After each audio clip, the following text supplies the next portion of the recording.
dia a todos e todas. Meu nome é Luiz Rufato, eu vou ter o prazer de mediar a primeira mesa do FLI Araxá.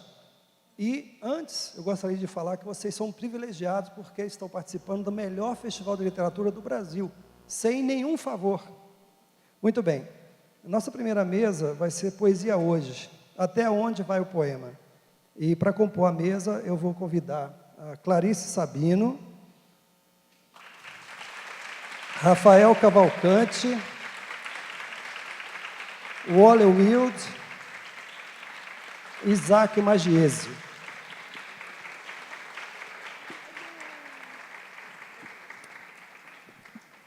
Muito bem, é um prazer tê-los aqui conosco, fazer essa mesa sobre poesia, que é um tema extremamente importante, principalmente nos dias em que vivemos, né, que falta poesia, então que bom que nós vamos poder falar sobre poesia. Bom, primeira coisa que eu gostaria de perguntar para vocês, na verdade não é uma pergunta, eu vou na sequência aqui, já que a Clarice está aqui do lado, aí ela vai na sequência. O seguinte, eu gostaria que vocês se apresentassem para o público que não conhece vocês, e aqueles que conhecem para conhecer um pouco melhor, e falasse quais são as influências que vocês têm na poesia, quem que vocês leem na poesia, que família literária a qual vocês pertencem. Vamos começar então com você, Clarice. Oi, pessoal, bom dia. Antes de tudo, era o verbo. Então, eu queria começar agradecendo pela oportunidade. É muito maravilhoso estar aqui, poder falar um pouquinho sobre poesia. Bom, meu nome é Clarice, eu sou carioca, morei 10 anos em Belo Horizonte, hoje eu moro no interior de São Paulo. Eu sempre tive muito contato com a arte, eu fiz teatro durante muito tempo, no Grupo Galpão, no Palácio das Artes, e eu sempre tive muito interesse pela literatura. Eu, antes de escrever, sou leitora. Então, falar sobre influência é algo complicado, porque são tantas, e eu me sinto um pouco injusta de falar alguns nomes, pensando que eu posso esquecer outros. Mas hoje, na minha vida, principalmente na poesia, o que eu mais leio são os poetas da geração marginal. Eu gosto muito disso. A minha preferida de todas é Ana Cristina César, mas eu também amo Roberto Piva, amo Torquato Neto, e vários outros, Cacaso. O que mais? Aonde estou na poesia? Eu me sinto escrevendo uma poesia experimental. Como eu ainda não... Na verdade, eu ainda me dou a liberdade de testar por onde ir. Então, se algum dia eu me sinto na necessidade de escrever um soneto, eu começo a contagem métrica, silábica, enfim, fico naquela estrutura. Mas eu não me atenho a isso. Então, eu gosto de escrever algo muito mais intimista. Acho que eu estou numa geração de poetas que não buscam por um quê, uma resposta, um grande porquê, mas que buscam entender um pouco do mundo, da percepção. Eu gosto muito de Manuel de Barros, e tem aquela frase, né, do Ferreira Goulart, que a arte existe porque a vida não basta. E eu acho que é por aí. A arte é uma complementação de tudo. Eu sou uma grande entusiasta, tanto da literatura como dos outros campos da arte. E é isso. Mas eu leio de tudo. Eu estou lendo Dostoiévski. Eu estava comentando com o Sérgio que eu estou relendo Grande Sertão de Veredas, do Guimarães Rosa, que é um livro fantástico. E é tudo muito difícil. Eu gosto do que me incomoda. Eu não leio só coisa que me agrada. Por exemplo, eu tenho uma birra com Vinícius de Moraes. Na poesia me incomoda tanto, mas eu leio. Eu leio porque até para não gostar, eu acho que a gente tem que entender, né? A gente tem que aceitar aquilo. Então, na música eu não tenho o que dizer, mas na poesia eu fico meio irritada. Não só com ele, tem outros, Catatal, o próprio Lemins, que eu tenho o Bukowski. Os meninos são super fãs do Bukowski, Charles Bukowski. Eu sempre discuto com todos, porque é uma coisa que... Ai, meu Deus, não vou nem entrar nesse mérito, que eu vou exceder os 5 minutos. Mas eu acredito numa literatura acessível, não fico complicando muitas coisas. Eu acho que a arte ela tem que ser inclusiva, não uma coisa classicista, elitista, que poucos compreendem, aquela coisa quase como uma masturbação mental de poucos para ninguém ler. Então, eu acho que a poesia é isso. Até onde vai o poema, eu espero que para todo lugar. E é isso. Bom.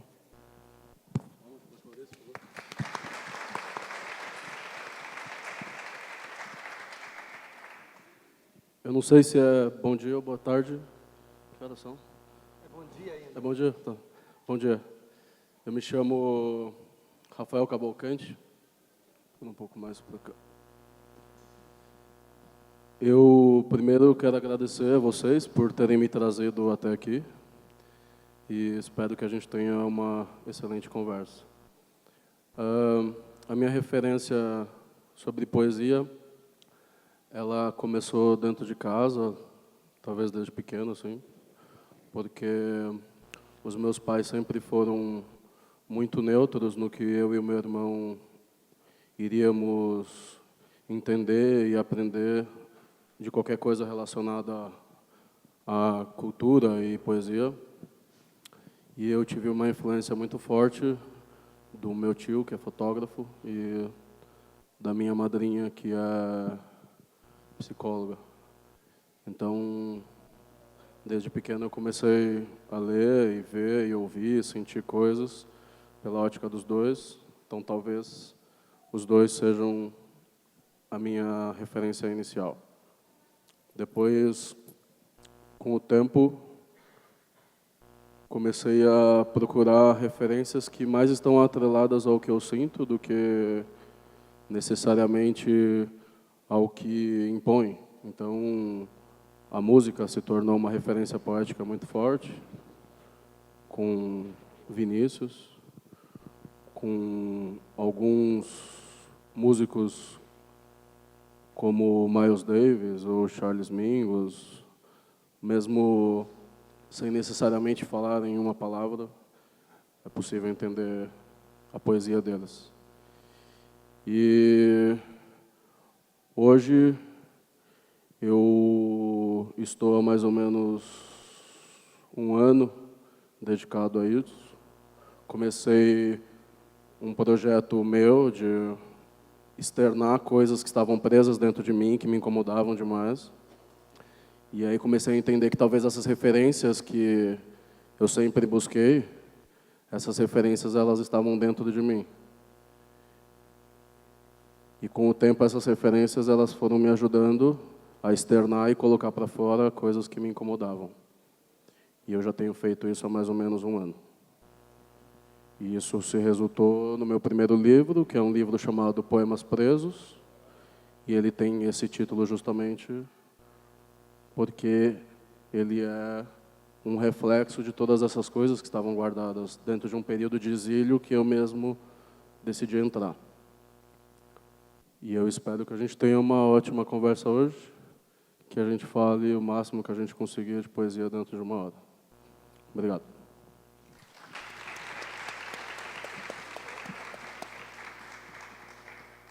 Olá, vocês. Meu nome é Wally, eu sou mineiro, sou primeiramente ator.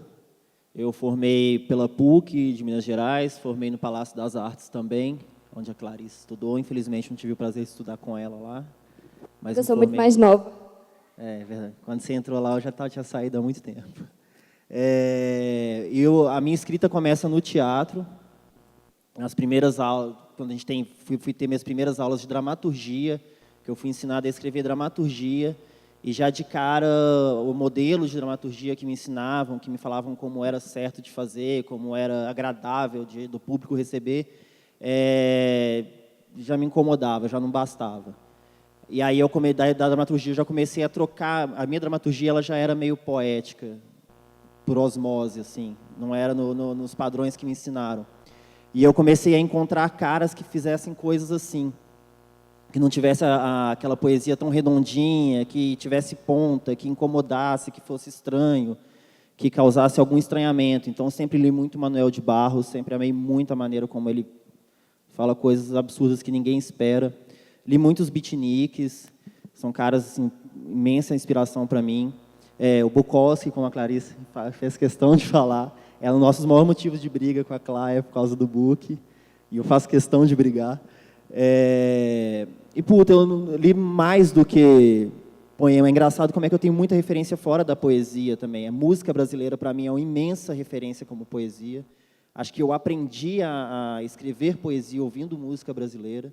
Ney Matogrosso, Raul Seixas, Belchior, Cazuza, Renato, esses caras todos assim, me ensinaram com Elis, Ângela Rorô.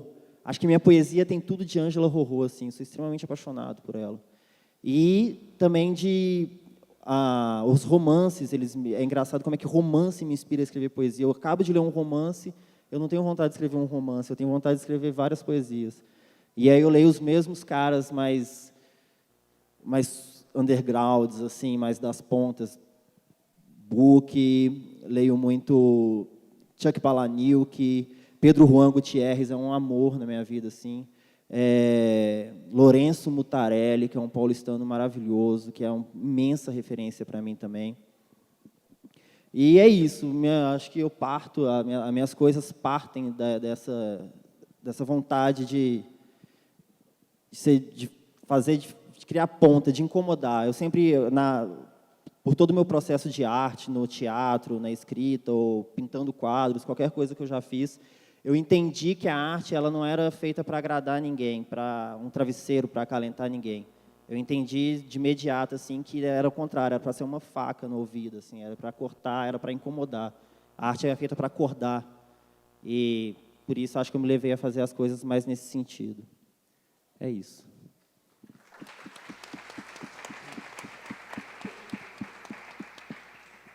Bom, saiu. Bom dia, estou muito feliz de retornar aqui a Araxá, já estive participando do Flea Araxá em 2017, acredito eu. Estou muito feliz também porque eu esqueci meu óculos, então não estou enxergando ninguém, então eu estou super desinibido. Está tudo muito tranquilo de falar. E trouxe uma bombinha de asma, caso precise.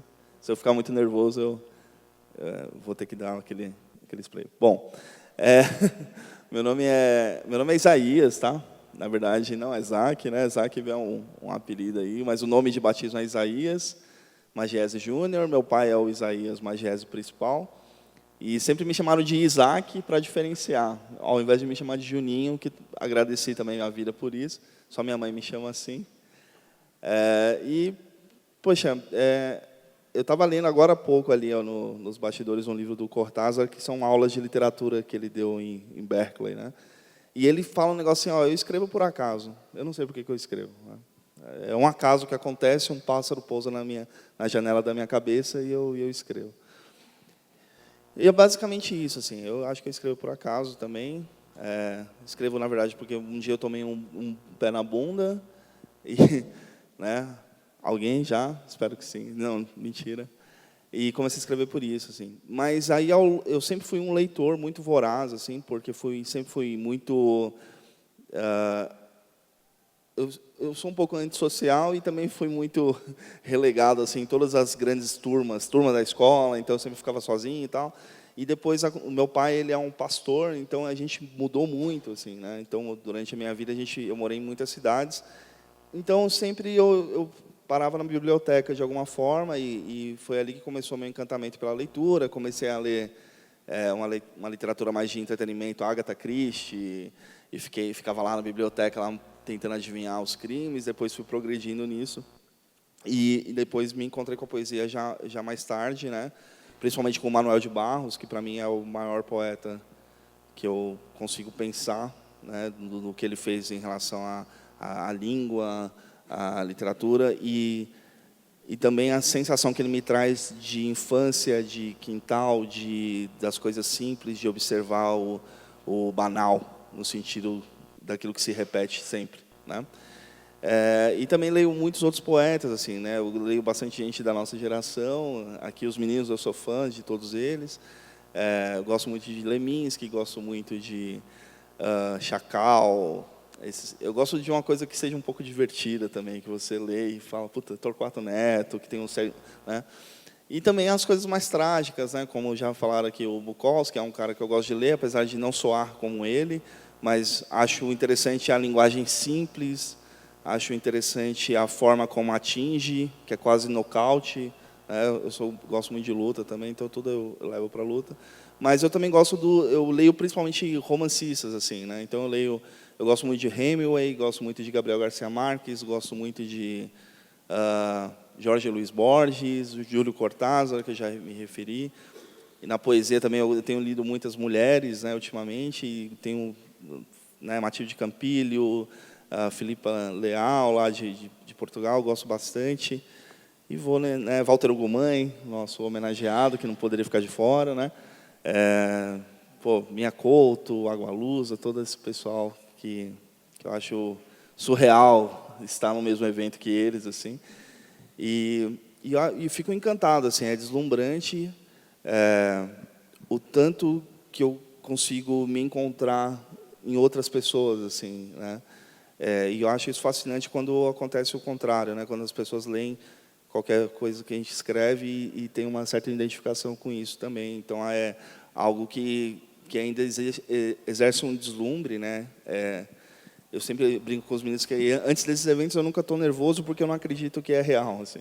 Aí quando eu sento aqui eu falo, putz, tem gente, né? Eu vou ter que falar, então, e aí eu fico bem nervoso, assim. Mas e eu gosto muito, assim, José Luiz Peixoto é um escritor que eu gosto bastante, assim, e uma pessoa que eu tive o prazer de conhecer. E, nossa, é aquela coisa assim, tem aquela história, nunca conheceu os ídolos, né? Mas foi uma pessoa que eu adorei conhecer e eu gosto muito. Então, eu gosto muito também de uma prosa poética, além da poesia em si própria. Eu escrevo né, mais curto, nessa forma de poesia, porque eu acho que é a única maneira que eu sei ainda. Eu não descobri outras maneiras. Eu nem sei se eu posso chamar de poesia ou se posso chamar de uma pequena prosa. Eu não sei, né? Mas são essas pessoas que me norteiam bastante, assim. Eu sempre estou lendo, sempre procuro por eles, assim, nos meus momentos de felicidade e de angústia. São esses autores. Legal. Bom,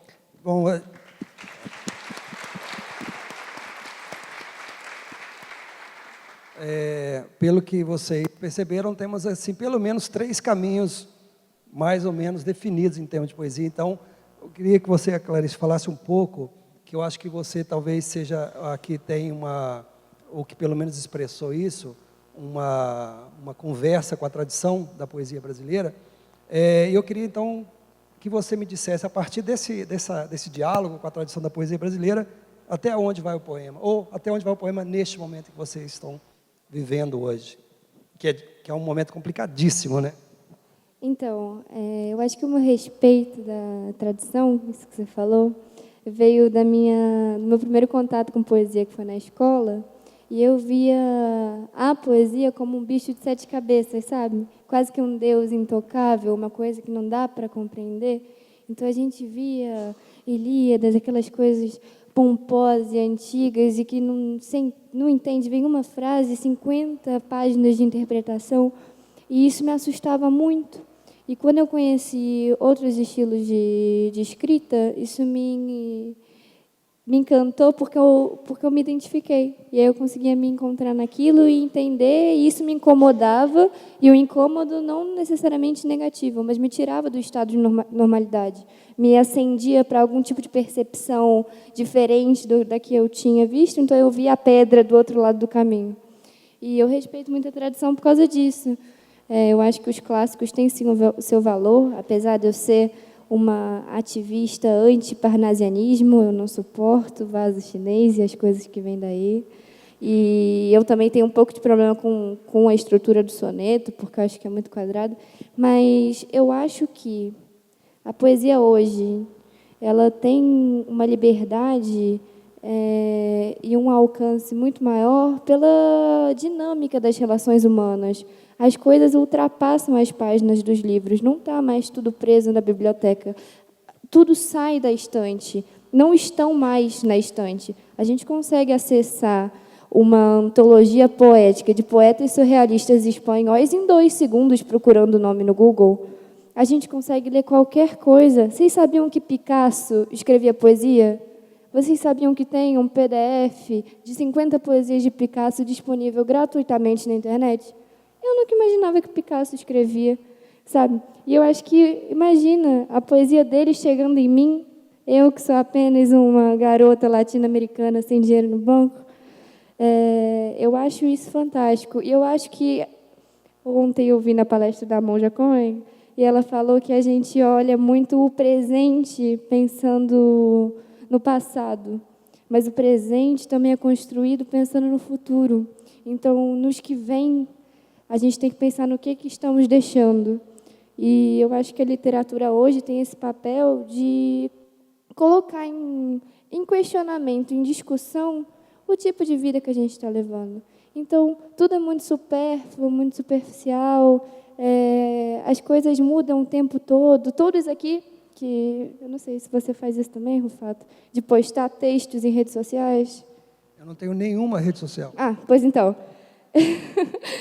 É a única exceção, mas nós 4 postamos poesias e textos, e existe quase que uma pressão invisível de renovação instantânea. Então, a gente tem que estar produzindo sempre, o tempo todo, postando um conteúdo novo, e isso leva à redução, e a gente posta quase que um sumo de tudo, porque não dá tempo, as pessoas têm pressa de ler.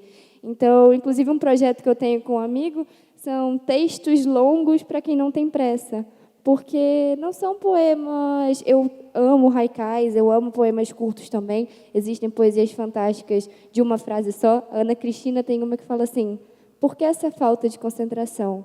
Se você me ama, por que você não se concentra? Que eu acho genial. E são 2 frases. E ela já estava antes do Instagram e das redes. Então, eu acho que o poema vai até onde a alma alcança. Eu acho que é um exercício de sensibilidade. E ainda tenho tempo para falar uma coisa? Um segundo. Eu hoje estava conversando com a minha colega de quarto e eu falei sobre isso das coisas clássicas, e a gente escreveu uma oração que é o seguinte... Calma, vou achar... Onde está? É uma oração. Fernando Pessoa, que já esteve na terra, que todos sejam os seus nomes, venha a nós a vossa poesia, seja feita a tua linguagem, assim em português como em todas as outras. O poema vosso de cada dia nos iluminai hoje, perdoai-nos dos nossos medos, assim como nós respeitamos as suas paranoias, e não nos deixe cair em repetição, mas livrai-nos do comum. Amém. Muito bom. Rafael, e você, apesar de você, Cléide, falar do presente, mas o passado é fundamental de você conhecê-lo para você não repeti-lo no futuro, né? E você, Rafael, qual que é o caminho que você vê aí na poesia hoje? Você tem algum tipo de diálogo com a poesia, da tradição da poesia brasileira? Não tem? E o que você acha, quais são os caminhos que a poesia está tomando? Qual o caminho que hoje tem? Eu acho que a gente vive uma fase extremamente egoísta, assim, socialmente falando, e a poesia ela se torna uma planta nascendo dentro de um bueiro que muitas vezes a gente não observa ou acaba jogando um lixo dentro, assim. Então, a poesia ela sempre vai ser extremamente necessária, porque ela é uma maneira de fazer com que as pessoas fiquem sozinhas e fiquem com outras pessoas, quando elas quiserem. E a Clá falou algo que talvez responda um pouco essa pergunta em relação à tradição, que talvez a poesia, ela, por um período, ela sempre foi vista como algo inatingível. Nós olhávamos a poesia dentro da escola ou em alguns livros com uma linguagem muito complexa, que era difícil interpretar sentimentos e conseguir se enquadrar em 2 ou 3 linhas. E ela entendo que ela sofreu uma necessidade muito grande de se transformar em algo mais simples, em algo que seja atingido por mais pessoas. E dessas referências que tenho, assim, acho que mesmo desde lá de trás já existiam alguns escritores, como Manuel de Barros, atemporais, ou Leminski, que sim é uma referência. Esses são bem contemporâneos, eu digo assim, da tradição mesmo da poesia. Lá de trás. Mas a menção que você diz é em relação a? A tradição da poesia. Digo, qual é o diálogo, se você estabelece algum tipo de diálogo com a tradição da poesia. Sim. Tradição da poesia brasileira. Sim. Eu confesso que leio mais de Casimiro de Abreu para cá, assim, porque gosto de... Mas a que é Casimiro de novo. Abreu já é a tradição da poesia brasileira. Sim, sim. Que buscam falar sobre coisas como saudade ou alguns outros sentimentos que eu preciso entender hoje para me ajudar na escrita. Então, acho que a poesia ela vai para lugares...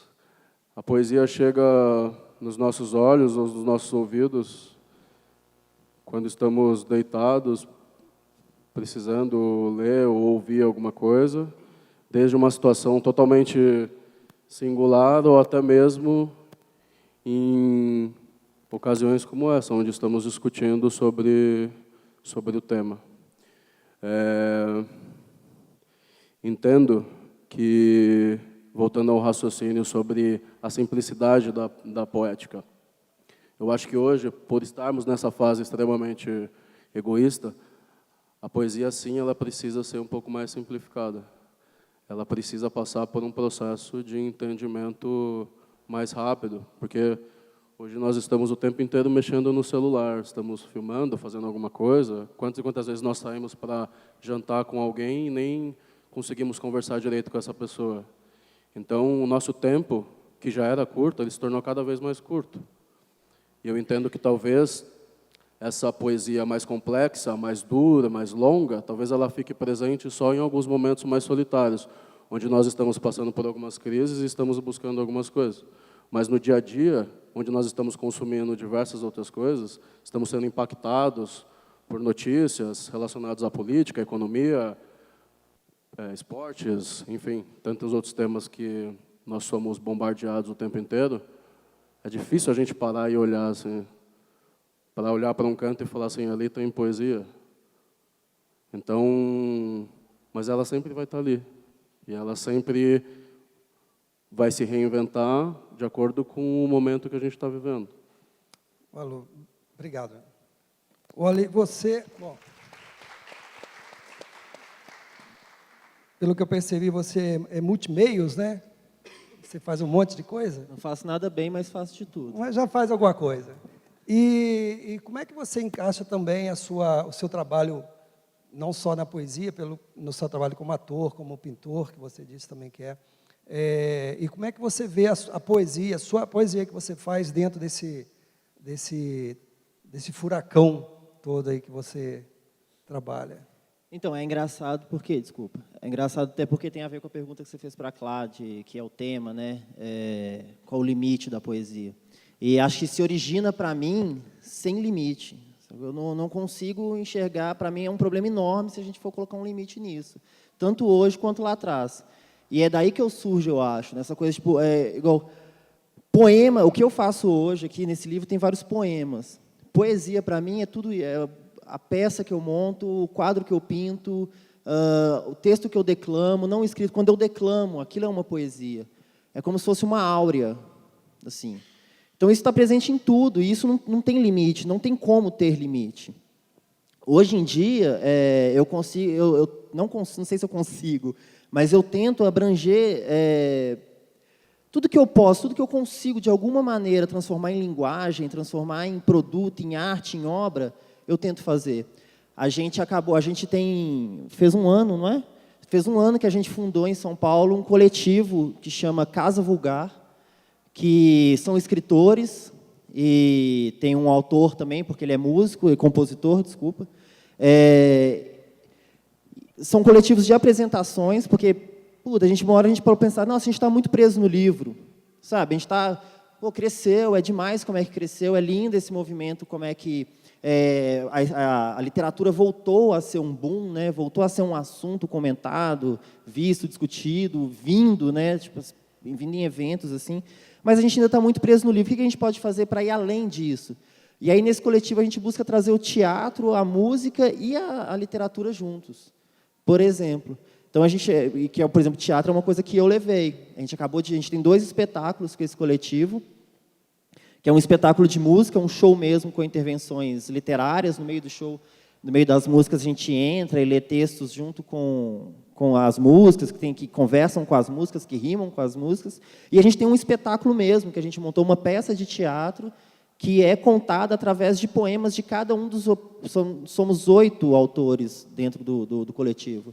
E chama Amor em 8 Atos, por exemplo, e ele é contado pela visão de um relacionamento de cada um desses autores. Não sei se isso responde bem essa pergunta, mas acho que é isso. A minha coisa é tentar... A linguagem, para mim, tem que estar sempre indo além. Tem que estar sempre saindo do molde, tem que estar sempre experimentando algo novo. E é até o que eu acho incrível nessa época nova. Assim. Existe um certo receio, né? Uma certa coisa, é muito novo, né? Muito diferente. Antigamente não era assim que a gente fazia. Antigamente a gente estava sendo publicado em revista. Alguém lia e falava, é bom, eu vou publicar na minha revista. E aí você tinha, não é à toa que a gente tem as coisas maravilhosas que a gente tem. Hoje em dia ninguém fala que é bom. Eu publico. Se é bom, não sei. Mas isso eu acho maravilhoso. Porque tem muita gente publicando. Por exemplo, eu sou um grande consumidor do universo independente. E eu acho que o independente ele tem uma coisa maravilhosa, que é assim, ele não é aceito. Então, ele fala o que ele quer falar. Ele não tem rédea, ele não tem formato, ele fala o que ele quer falar. E eu acho isso incrível da nossa época. Eu falo o que eu quero falar. Eu tenho uma rede social, eu tenho tantas pessoas lá. E eu falo o que eu quero falar, eu falo o que eu sinto, eu não me preocupo. Assim, é lógico que eu tenho uma grande preocupação, uma grande responsabilidade no que eu estou falando lá, óbvio. Mas eu não me preocupo se aquilo é bom ou ruim. Eu me preocupo que é uma obra, que é algo que está em mim, que eu estou criando, que eu estou produzindo e eu estou jogando no mundo.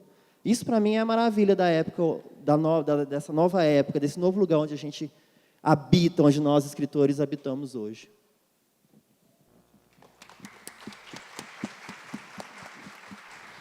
E é interessante porque, na verdade, isso é uma retomada. No final do século XIX, existiam declamadores profissionais, né, que viajavam o Brasil inteiro ganhando para isso. Né? Então, na verdade, isso não é novo, é uma retomada de uma coisa do século XIX, que eu acho fantástico isso.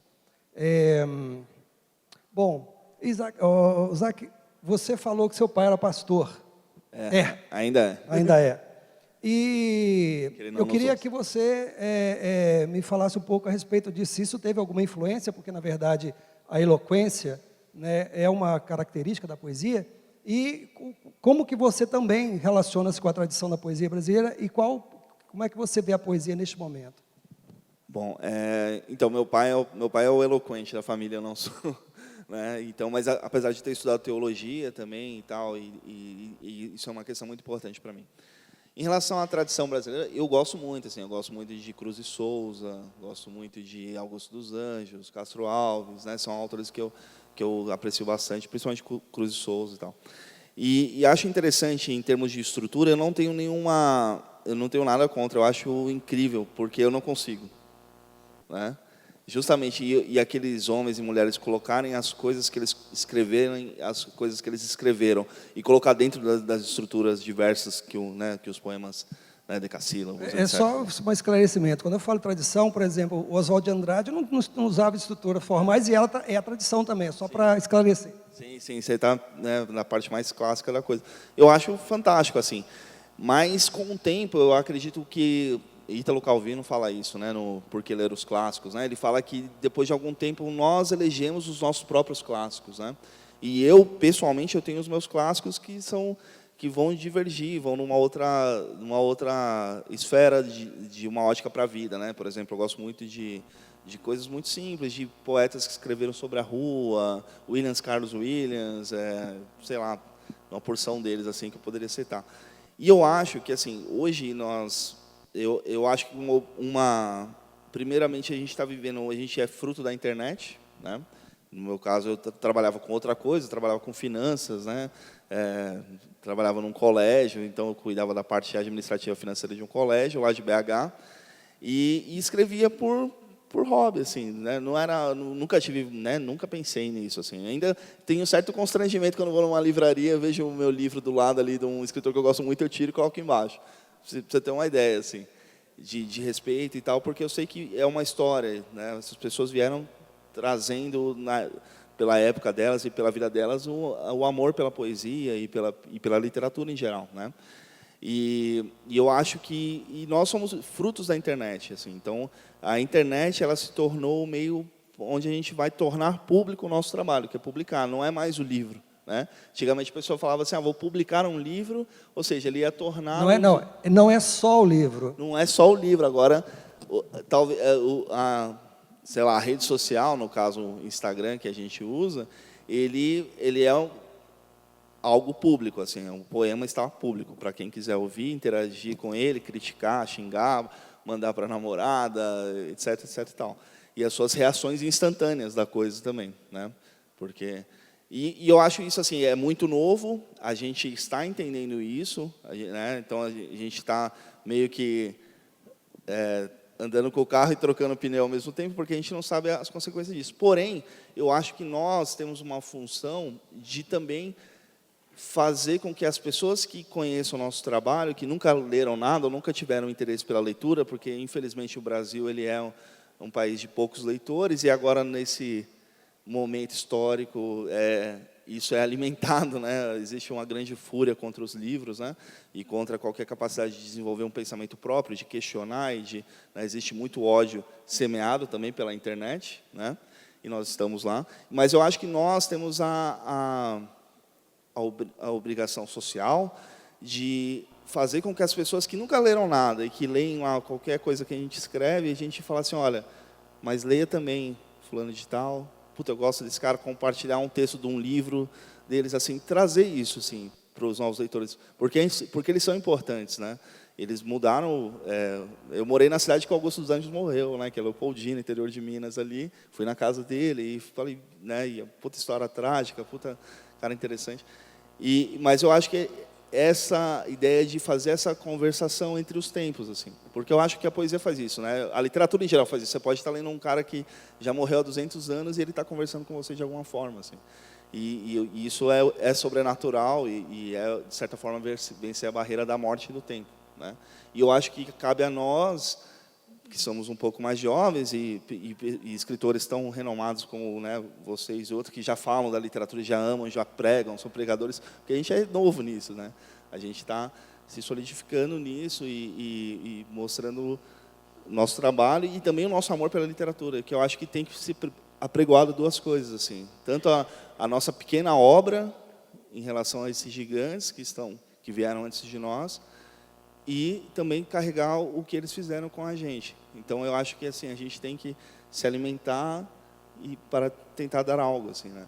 E a poesia é isso. Então, nesse caso, eu acho que não tem limite, apesar de... Porque também eu acho que a internet não tem limite, e isso também cobra um alto preço da gente que produz para a internet, que foi o que a Clarice falou, de ter que toda hora estar ali, e chega direto mensagem falando, cadê o texto de hoje? Cadê? Você fala, não é assim, não é uma indústria, né? Talvez alguém, né, outros escritores produzam muito, muito mais. Mas, ao mesmo tempo, também fazer com que o seguidor se torne um leitor. Sabe assim? Então, você tem lá X seguidores, mas fazer com que esses X seguidores ampliem o tempo dele, porque o tempo de alguém que vai ler um livro é totalmente de um tempo diferente do tempo de uma pessoa que está passando ali a timeline, né? E você é um privilegiado de não estar de estar fora desse ciclo. E não sinto nenhuma falta, na verdade.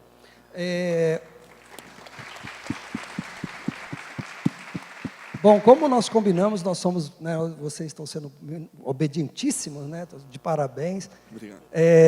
Como nós combinamos, essa rodada eu vou deixar absolutamente à vontade. Se vocês quiserem ler poemas, tá? Se vocês quiserem continuar falando sobre algum aspecto que vocês quiserem, e se vocês quiserem também, eu posso continuar fazendo perguntas sem nenhum problema. Tá? Então, Clarice...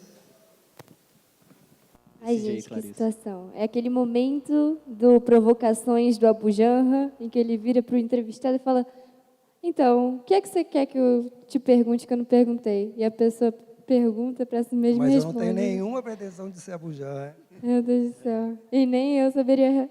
Acho que eu ia ficar calado, falando, nada, muito obrigada e tchau. Me dá um abraço aqui e eu vou embora. Bom, deixa eu pensar. Acho que eu vou ler um poema, porque aí vocês conhecem um pouco do que eu escrevo. Eu acho interessante, sinceramente, é que cada um lesse um poema, inclusive para as pessoas que não conhecem, conhecerem, e aquelas que conhecem, já conhecem, que ótimo, vão poder usufruir de você mesmo declama um poema. Bom, eu vou ler a última poesia que eu escrevi, porque aí ninguém conhece, e aí fica novo para todo mundo, e eu nunca falei ela também em nenhum lugar. Eu escrevi ela, na verdade, tem 1 dia e meio, porque Afonso Borges, quando me convidou para participar da feira, me falou: venha, mas traga inéditos, porque eu quero que as pessoas conheçam, mas o que não está publicado.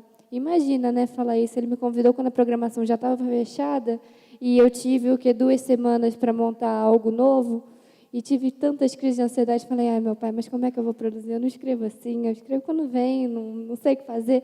E aí comecei a ler de tudo, né? Li coisas que eu já tinha lido e li coisas que eu nunca leria.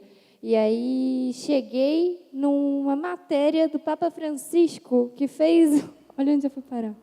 Num manual sobre por que se confessar, né? E aí eu li aquilo, eu fui batizada, minha família toda é católica, mas na minha religião é o amor, e o amor da minha vida é a poesia. Então, bom, escrevi essa que se chama Confissão, e veio dessa pergunta do Papa, que é o nome do manual. E é assim: eu cresci achando que flamboyant era nome de prédio, mas é árvore. Que inhambu era fruta, mas é pássaro. Que o primeiro nome de Gilberto Gil era Berto, e que ele se apresentava como 007. Gil. Berto Gil. No conosco sempre foi noco-noco, uma referência clara à piada do toque-toque. Só que para alguém que está perdido e não sabe das coisas. Eu pensava que quando fosse grande, saberia das coisas. Responderia com tranquilidade: quantas pernas tem a centopeia? Por que o navio boia e o prego afunda? Eu pensava que o padre anotava meus pecados no confessionário, para ver se melhorei quando voltava. Até que parei de ir. Como é que sabem que vai chover? Porque eu também choro em gotas.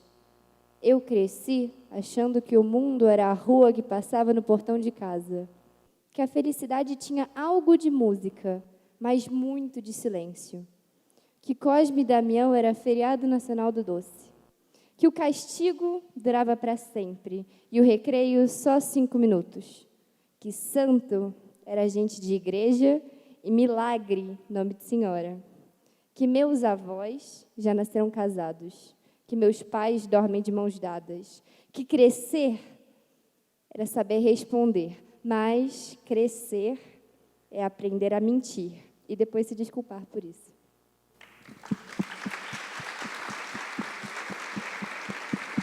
Obrigada.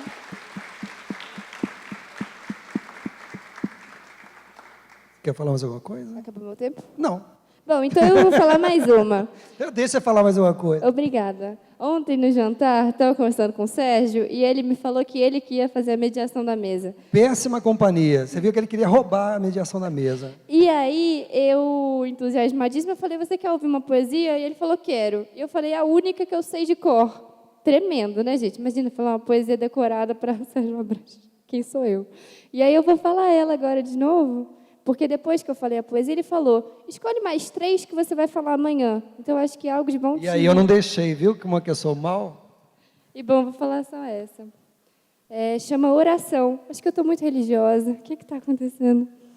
É assim: quando quero falar com Deus, olho durante muito tempo para o mesmo ponto. Se o ponto for preto, melhor. Se o ponto preto for o do meio do olho, melhor ainda. Se o olho em questão for o seu, perfeito. O Deus com quem eu falo é perfeito. O Deus com quem eu falo só me escuta quando exercito a concentração, quando exercito a paciência tensionada nos fios muito finos dos cílios que recobrem os seus olhos, quando sopro o vento gelado das impossibilidades consagradas pelo encontro. O acaso não existe. A rua que passa em frente à minha janela só está aqui para que você a atravesse. Quando quero falar com Deus, é para perguntar se você vem. Eis o mistério da fé. Só consigo falar com Deus quando você já está. Muito obrigada.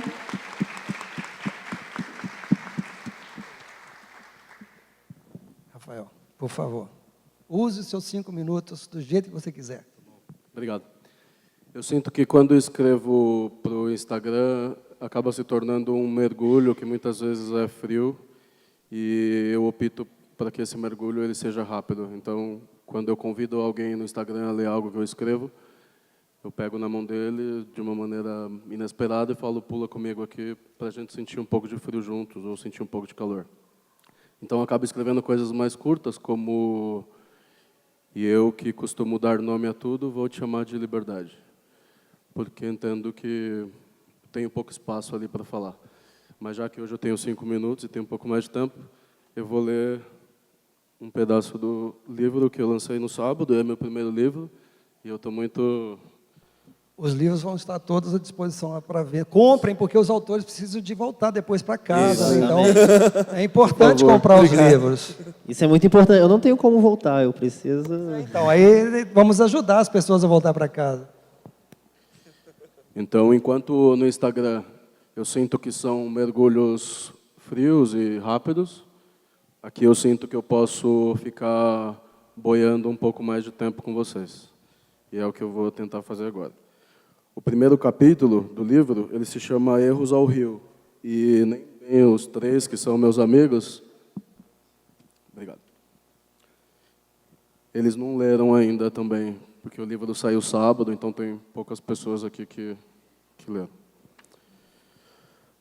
Nós, dentro do rio, adentramos. De você, de mim, ausentamos. Acordávamos antes do sol, dormíamos quase junto da lua.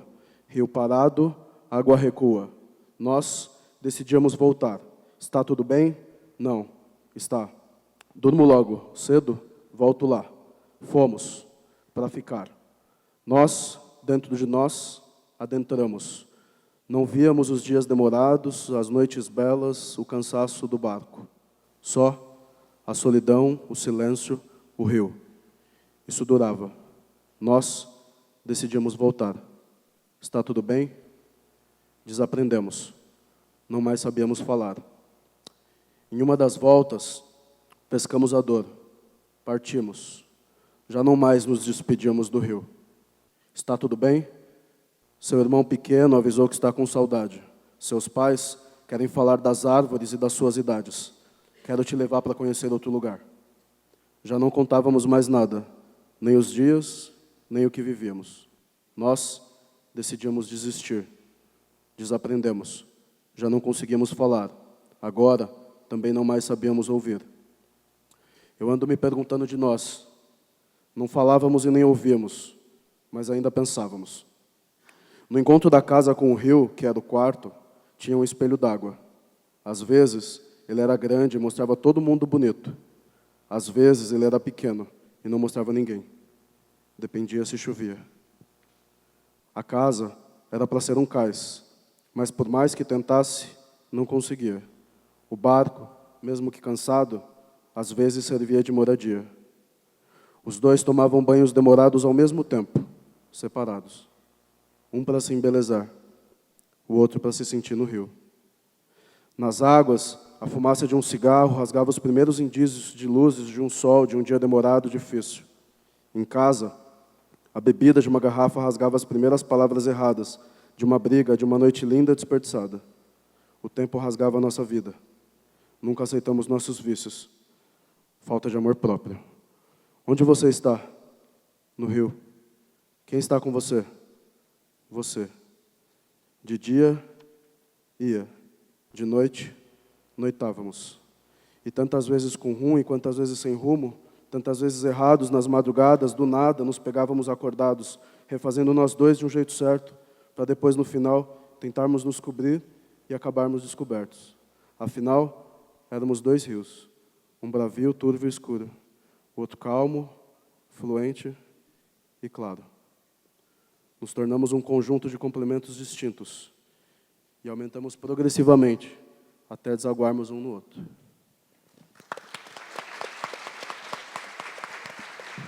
Agora, Rafael, esse poema não dá para publicar no Instagram, né? Oi? Esse poema não dá para publicar no Instagram, Não né? dá, Pois é. porque já é um processo de imersão maior, com mais camadas. Muito legal. Muito obrigado. Obrigado a você. Wally. Vamos lá. É legal isso que você falou agora, eu pensei aqui, tem muito a ver com o que o Zac falou também, dessa coisa da gente tentar transformar o seguidor em leitor, né? A gente sempre brinca que o Instagram ele te obriga a fazer coisas muito curtas, você vai brincar ali com um novo modelo de haikai, essas coisas. Aí a gente sempre fala, tá, vocês gostam desses textos? Mas os nossos melhores estão nos livros, então comprem os livros, são mais longos. Mas não é isso, o livro acaba sendo um anteparo ainda tradicional, digamos assim, a poesia. Porque cabe mais, é o que o Rafa falou, você pode diluir mais ali, né? Você pode brincar mais ali. Eu também vou ler um texto, por mais que a gente tente exercitar a abstração e uma nova maneira de escrever, que não seja tão baseada em coisas que acontecem ali, fenômenos do nosso cotidiano, tem coisas do nosso cotidiano que nos marcam e faz a gente escrever, e esses textos se tornam importantes. Mas esse é importante justamente porque eu não sei o que foi. Eu senti algo, nunca soube o que era. Acho que é uma coisa que todo mundo tem, assim, um vazio às vezes, e ele me veio. Então é um texto que eu tenho um imenso carinho porque eu não sei do que se trata, sinceramente. Chama História Fantasma. Agora, tateio memórias como quem tateia no escuro os móveis da sala. Agora eu pergunto à minha alma, como quem pergunta ao diabo, quantas vidas me restam a apostar? No canto do quarto ficaram sussurros fantasmas, feito canários de gaiola, soprando o ar para fora dos pulmões. Eu tentei cantar velhas canções e do meu peito um grito seco silenciou. Não haverá mais mar em minha cama, nem alma em minha sala, e nem móveis em meu peito, pois na imensidão de mim coube uma ausência inteira dentro.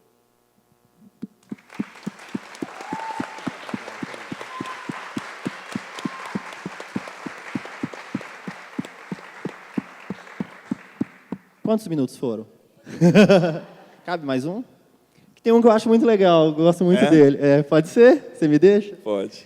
Uma vez falaram para mim que eu tinha que ser mais romântico, que eu tinha que escrever umas coisas mais românticas, mais falando de amor e tal. Eu falei, pô, escrevo, posso escrever. E eu vi uma vez um cara que eu acho incrível também, um artista múltiplo, que é o Alexandre Nero, que é um ator, é poeta, é músico. E ele foi ler um poema do Leminski, e ele fez uma introdução que eu achei tão genial que a introdução dele me inspirou a escrever um poema. Que ele falou assim, o amor está no ar. E deve ser por isso que ele caga na nossa cabeça, às vezes. E aí eu escrevi um poema que chama O Amor e Outras Bostas. Que é o seguinte, a bosta é um elemento natural, presente e comum nos mais variados seres. Assim como o caminho do ar é o pulmão, o caminho do homem é a cagada. Tudo que respira defeca, e tudo um dia vira merda, já diria Rita Lee. Não diferente é o amor. O amor é uma merda. E não tem nada mais afável que uma bosta de uma pessoa amada. É isso. Obrigado, gente.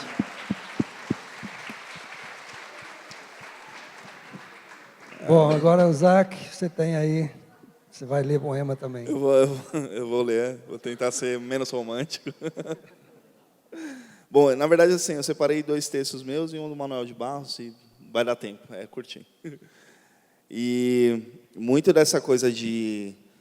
Voltando à questão do livro, comprem livros, tá, gente? Escritores vendem livros, né? Não comem likes. Like não dá dinheiro, não paga as contas, né? Não posso chegar no Netflix lá e falar, aceita 20 likes aí, não dá.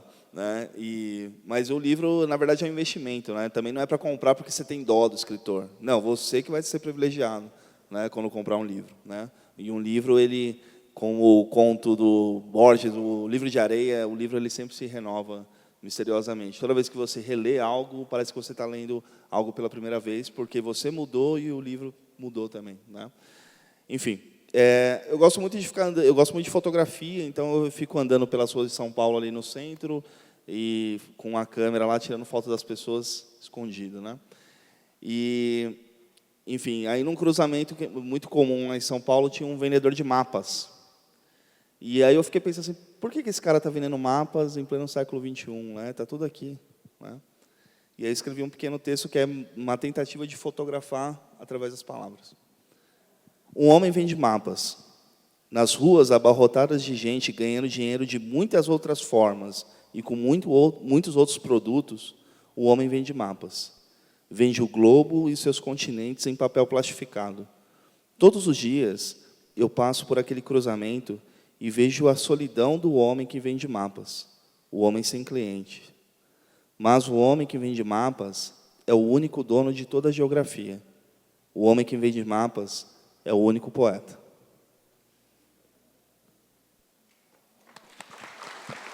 Acabou.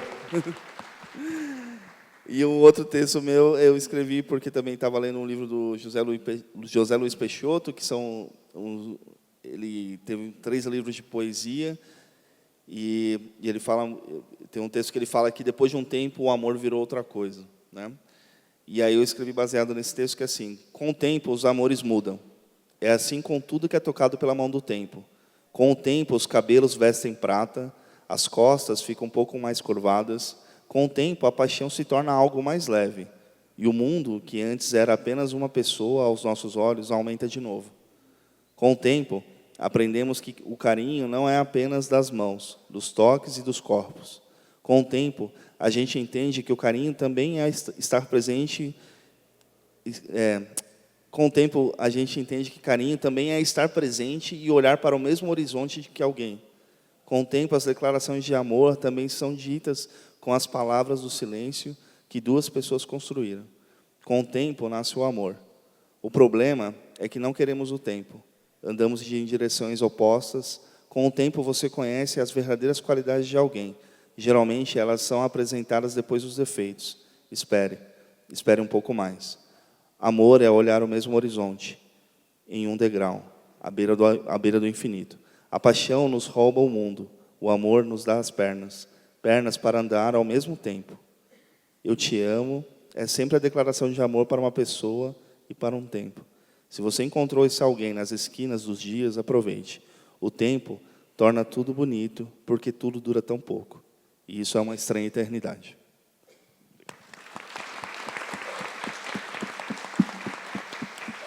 E o último é o único que eu sei de cor. Eu sou péssimo, mas é do Manuel de Barros, que foi um texto que mudou, assim, que eu acho muito lindo, sempre acho. Que é assim: estou para completar 85 anos. O poeta nasceu de 13. Quando isso aconteceu, cheguei na fazenda e falei com meu pai e com a minha mãe e disse: eu não quero ser doutor. Não quero ser doutor de curar gente, não quero ser doutor de medir terras, não quero ser doutor de nada, eu quero ser fraseador. Quando meu pai escutou isso, abaixou a cabeça. Minha mãe ficou em silêncio. Mas eu não queria ser doutor, eu queria ser fraseador. Então, o meu irmão mais velho que apareceu na sala escutou isso e disse: mas esse tal de fraseador coloca mantimento dentro de casa? É preciso dar uma enxada para esse menino, para ele parar de variar as ideias. Quando meu pai escutou isso, quando minha mãe escutou isso, ela baixou um pouco mais a cabeça e ficou um pouco mais em silêncio. O meu pai baixou a cabeça e ficou mais grave, mas nunca pôs uma enxada na minha mão.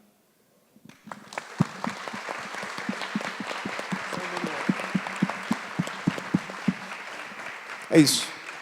Bom, nós terminamos essa mesa, mas antes de terminar a mesa, eu queria falar uma coisa para você, o seguinte, que aqui houve um exercício muito bonito de democracia, porque no momento em que nós estamos faltos de democracia, né, nós combinamos, olha, nós todos vamos escutar o outro, porque também não escutamos mais, a gente fica gritando, né? Por isso que eu não gosto de rede social, todo mundo grita e ninguém escuta, né? E não é ouvir, eu não falei a palavra, não falei o verbo ouvir, eu falei escutar. Então foi um exercício de escuta, lindíssimo, um momento que a poesia é extremamente necessária. Então eu acho que todos estão de parabéns, e também a Jéssica, que é sempre fantástica. E então eles agora estão na Livraria Nobel, não é isso? Livraria Nobel. Não. Na Blux. Isso. Ali, na verdade, é aqui, né? Saindo aqui, né? Isso. Na Minas Gerais, na Sala Minas Gerais. Desculpa, eu falei da Nobel, mas ok. Mas, de qualquer maneira, tem livros deles lá também, provavelmente. E, então, eles estarão lá à disposição de vocês para assinar livros, para conversar com vocês. E eu agradeço muito. E que bom que foi só a primeira de um monte de mesas que vem por aí, né? Então, muito obrigado a todas e todos.